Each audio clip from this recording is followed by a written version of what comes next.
அன்புக்குரியவர்களே, பனித்துளிகள் என்ற நிகழ்ச்சியின் வழியாக உங்களை சந்திப்பதிலே நான் மிகுந்த மகிழ்ச்சி அடைகிறேன். திருமறையிலே நீதிமொழிகள் என்ற ஒரு பகுதி இருக்கிறது. ஆங்கிலத்தில் ப்ராவர்ப் என்று சொல்லுவார்கள். அந்த நீதிமொழிகளிலே 22வது அதிகாரத்தில் 6ஆம் வசனம் இப்படியாய் சொல்கிறது: சிறு பிள்ளைகளை நல்வழியிலே நடக்க பழக்கு, அவர் முதிர் வயது வரைக்கும் கைவிடாது இருப்பார் என்று சொல்லி. ஆகவே இந்த ப்ராவர்பை நாம மனதிலே வைத்துக் கொள்ளுவோம். சிறு பிள்ளைகளை நல்வழியிலே நடக்க பழக்குவோம். அப்படி நாம் பழக்கும் போது அவர்கள் முதிர் வயது அடைகின்ற வரைக்கும் அந்த பழக்க வழக்கங்களை அவர் மறவாமல் காத்துக் கொள்வார்கள். ஆகவே பெற்றோர்களாகிய நாம் நம்முடைய பிள்ளைகளை சரியாக வளர்க்க வேண்டும் என்பதை இந்த பகுதி நமக்கு சுட்டி காட்டுகிறது.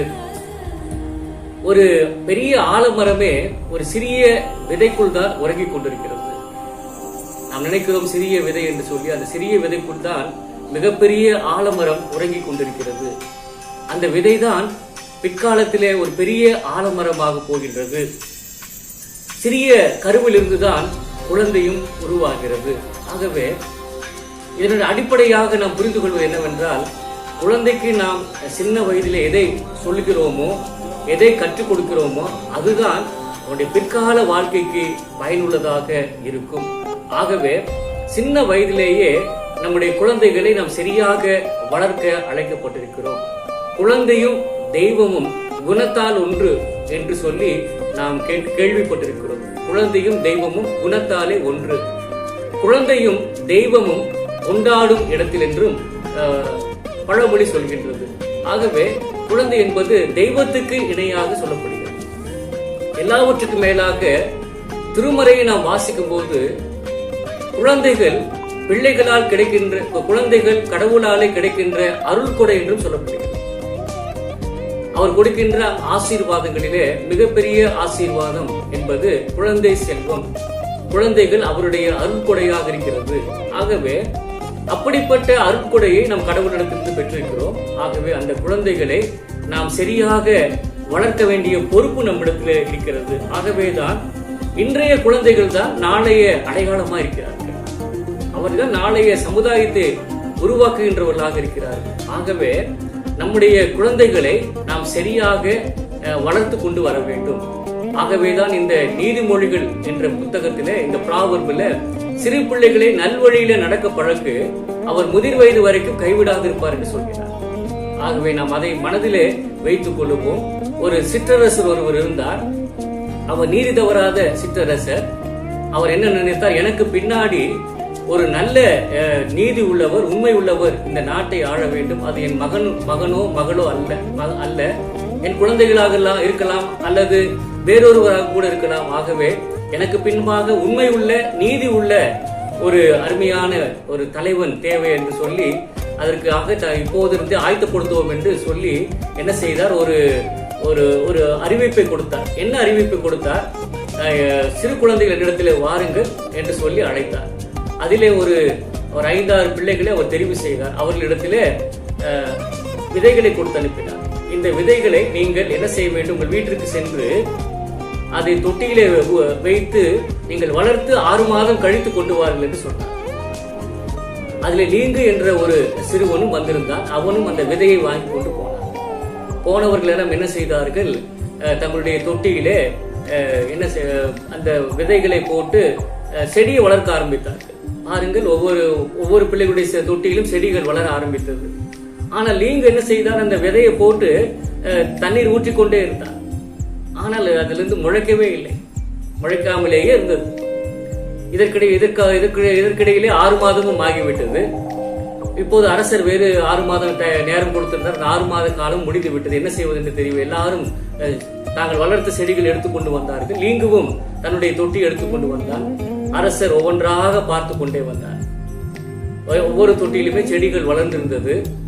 லீங்குனுடைய தொட்டிக்கு வந்த போது லீங்கு மனதுக்குள்ள நினைத்துக் கொண்டார், ஐயோ மன்னர், நம்மை சிற்றரசு நம்ம ஏதாவது சொல்ல போகிறார், இன்னைக்கு நாம் வசமாக மாட்டிக்கொண்டோம் என்று நினைத்த போது அரசர் சொன்னார், லீங்கு தான் எனக்கு பின்னாடி இந்த நாட்டை ஆளப்போகிற மன்னர் சிற்றரசர் என்று சொன்னார்.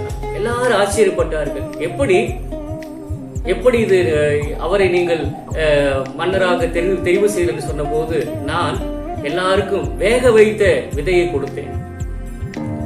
எல்லாரும் அதை வாங்கி கொண்டு போனார்கள். நான் சொன்ன கண்டிஷன் பிரகாரமாக 6 மாதத்திலே செடியை வளர்த்து கொண்டு வார்கள் என்று சொன்னவுடன் வேறு விதைகளை போட்டு அவர்கள் வளர்த்து கொண்டு வந்திருக்கிறார்கள். ஆனால் நீங்க மட்டும்தான் நான் கொடுத்த வேக வைத்த விதையை அவன் போட்டு அதை வைத்திருந்தான். அவன் உண்மை உள்ளவன் என்பதை நான் கண்டுபிடித்தேன். ஆகவே அவன்தான் எனக்கு பின்னாடி இந்த நாட்டை ஆளப்போகிறவர் என்று சொன்னார்.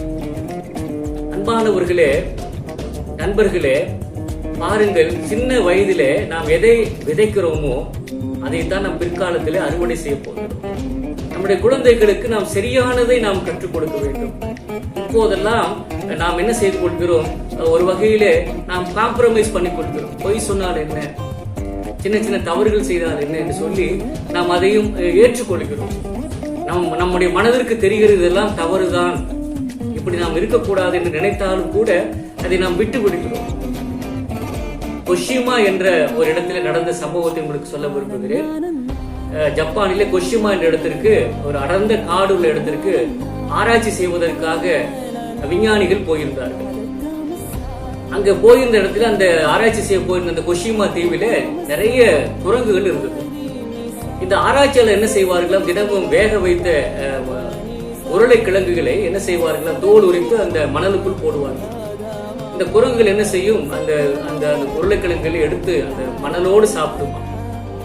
மண் இருந்தாலும் பரவாயில்லை, அந்த ருசி நன்றாக இருக்கிறது என்று சொல்லி என்ன செய்யுமா, அந்த குரங்குகள் எல்லாம் அந்த உருளைக்கிழங்கு எடுத்து சாப்பிடுமா. இப்படி தினமும் நடந்து கொண்டிருந்தது. ஒரு நாளில ஒரு குட்டி குரங்கு என்ன செய்தது, எதிர்பாராத விதமாக தான் எடுத்த உருளைக்கிழங்கை பக்கத்தில் இருக்கிற ஆற்றிற்குள்ளாக கொண்டு போனது. கொண்டு போய் என்ன செய்தது, அதை தண்ணீரிலே கழுவினது. கழுவினுடன் அது என்ன செய்தது, அதை சாப்பிட்டு பார்த்த போது ரொம்பவும் ருசியா இருந்தது. மறுபடியும் அதை அவ்வாறே செய்தது. அப்போ இதை பார்த்த மற்ற குரங்குகள் அவைகளும் என்ன செய்தது, ஆராய்ச்சியாளர்கள் போட்ட அந்த மணலுக்குள் போட்ட உருளைக்கிழங்குகள் எடுத்துக்கொண்டு போய் தண்ணீரை கழுவி சாப்பிட ஆரம்பித்தது. அதுக்கு ருசி தெரிய ஆரம்பித்தது. அதற்கு பிற்பாடாக கொஞ்ச நாட்களாக என்ன செய்தது, இந்த ஆராய்ச்சியாளர் ஒரு முடிவுக்கு வந்தார்கள். அது அவர்கள் ஒரு சின்ன காரியத்தை அவர்கள் கற்றுக்கொண்டதை கடைசி வரைக்கும் அதை கடைபிடிக்க ஆரம்பித்தது என்று சொல்லி இந்த ஆராய்ச்சியின் முடிவில் அவர்கள் கண்டறிந்தார். ஆமாம், அந்த சின்ன குரங்கு யதார்த்தமாய் போக, அதை பின்பற்றி மற்ற குரங்குகளும் போக, அதை என்ன செய்ய தொடர்ந்து அதில் தண்ணீரை கழுவி மறுபடியும் சாப்பிட அது பழகி கொண்டது. அந்த தீவில இன்னமும் பாருங்கள், எந்த பொருளை நாம் போட்டாலும் அந்த குரங்குகள் என்ன செய்யும், முதலிலே சென்று ஆற்றுக்குள்ளே அதை கழுவி பிறகுதான் சாப்பிடும். அப்படிப்பட்ட ஒரு பழக்கத்திற்குள்ளாக இந்த குரங்குகள் வந்துவிட்டது.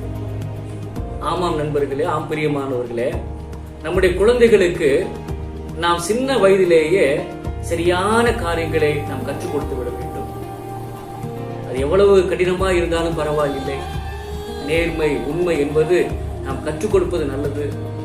உண்மையா இருக்க வேண்டும், நேர்மையா இருக்க வேண்டும், பணிவா இருக்க வேண்டும், அன்பா இருக்க வேண்டும், தாழ்மையா இருக்க வேண்டும், மற்றவர்களை கனப்படுத்த வேண்டும், மற்றவர்களுக்கு முன்மாதிரியா இருக்க வேண்டும், பெரியவர்களை மதிக்க வேண்டும். இப்படி எல்லாம் நல்ல காரியங்களை நாம் சொல்லிக் கொடுப்போமானால் அது கட்டாயமாக அந்த நல்ல பழக்கங்கள் அவனுடைய வாழ்க்கையினுடைய கடைசி வரைக்கும் வந்து விட்டது. ஆகவேதான் இந்த நீதிமொழிகளிலே, இந்த ப்ராவர்பில் சாலமோன் ராஜா இதை சொல்கிறார், சிறு குழந்தைகளை நல்வழியிலே நடக்க பழக்கு, அவர் முதிர் வயது வரைக்கும் கைவிடாதிருப்பார் என்று சொல்லி. ஆமா, சிறு வயதிலிருந்தே நாம் பிள்ளைகளை சரியான பாதையிலே நடத்த வேண்டும். அப்படிப்பட்ட நெறிமுறைகளை நாம் நடத்தும் போது பிற்காலத்தில் இந்த குழந்தைகள் சமூகத்திலே ஆசீர்வாதமா இருப்பார்கள், பெற்றோருக்கு ஆசீர்வாதமா இருப்பார்கள், அவருடைய வாழ்க்கையும் ஆசீர்வாதமா இருக்கும். ஆகவே நம்முடைய குழந்தைகளை நன்றாக வளர்ப்போம். ஒரு விவசாயி தன்னுடைய தோட்டத்திலே எப்படியெல்லாம் தன்னுடைய தோட்டத்தை காத்துக் கொள்கிறான். முதலாவதாக அதை பண்படுத்துகிறான், வேலி அடைக்கிறான், கொத்துகிறான், எரு போடுகிறான், நீர் பாய்ச்சுகிறான். இப்படியாக அந்த கதிர்கள் வளர்கின்ற வரைக்கும் எவ்வளவு அக்கறை எடுத்துக் கொள்கிறான். அப்படி இருக்கும் போது விவசாயி தன் பயிர் மீது இவ்வளவு அக்கறை எடுத்துக் கொள்ளும் போது நம்முடைய பிள்ளைகள் மீது நாம் எந்த அளவிற்கு அக்கறை எடுத்துக்கொள்ள வேண்டும். இந்த நாட்களிலே நம்முடைய குழந்தைகளோடு நேரம் செலவிடுவதற்கான காலம் இல்லாமல் நாம் தவித்துக் கொண்டிருக்கிறோம். இருவரும் வேலைக்கு செல்கின்ற நிர்பந்தத்தில் இருக்கின்றார்கள். கணவனும் மனைவியும் இருவரும் வேலைக்கு செல்கிறார்கள். பிள்ளைகளோடு நேரம் செலவிட முடியாமல் தவித்துக் கொண்டிருக்கிறார்கள். நாம் யோசித்து பார்ப்போம். குழந்தைகளுக்காக நேரத்தை செலவிடுவோம். அவர்களோடு நல்ல காரியங்களை பகிர்ந்து கொள்வோம். குழந்தைகளுக்குரிய இடத்தை கொடுப்போம். குழந்தைகள் கடவுளுடைய அரசுக்குள்ளாக வரும்படியாக அவர்களை ஒருங்கிணைப்போம். ஆண்டவராகிய இயேசு கிறிஸ்து சொல்லுகிறார், சிறு பிள்ளைகள் என்னிடத்திலே வருவதற்கு நீங்கள் ஒரு தடையும் செய்யாதீர்கள் என்று சொல்கிறார். ஆகவே குழந்தைகளை நாம் அப்படியாக நடத்தி கொண்டு வர வேண்டும். அப்படி செய்யும் போது நம்முடைய குழந்தைகள் பிற்காலத்திலே மிகுந்த ஆசீர்வாதமாக இருப்பார்கள். ஆகவே இப்படிப்பட்ட காரியங்களை மனதில் வைத்துக் கூட நான் வாழ்த்துகிறேன். உங்கள் வீட்டில் இருக்கிற உங்களுடைய குழந்தைகள் எதிர்காலத்திலே தலை சிறந்த குழந்தைகளாய் வளர நான் மனதார வாழ்த்தி ஆசீர்வதிக்கிறேன். கடவுள் ஒவ்வொருவரோடு கூட இருப்பாராக. God bless you all.